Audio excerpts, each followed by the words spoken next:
राज्यामध्ये आपल्याला महायुतीचं सरकार हे सातत्याने गतिमान पद्धतीने काम करतात।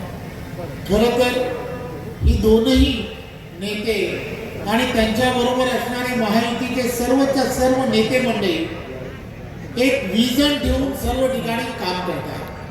2014च्या अगोदर विकासासाठी मिळणारा निधी हा इन्फ्रास्ट्रक्चरसाठी मिळणारा निधी हा किती तुटपुंजा होता, परंतु या सगळ्या निधींमध्ये मोठ्या प्रमाणामध्ये वाढ का झाली?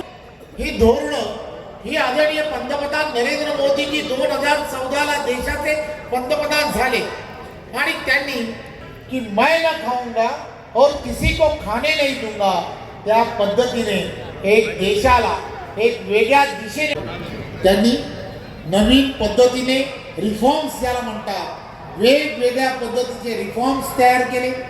इन्कम टॅक्स मध्ये जीएसटी वन नेशन वन टॅक्सच्या दिशेने जाण्याचा प्रयत्न केला आणि या सगळ्या गोष्टीमध्ये आपण सर्वांनी पाहिलं असेल की देशामध्ये असणारं उत्पन्न जे आहे आपलं असणारं उत्पन्न हे अनेक पटीने वाढलं आणि त्यामुळे आपल्याला आपल्या देशामध्ये इन्फ्रास्ट्रक्चरमध्ये मोठ्या प्रमाणामध्ये काम करायला सुरुवात झाली। मी आदरणीय गिरीश भाऊ असतील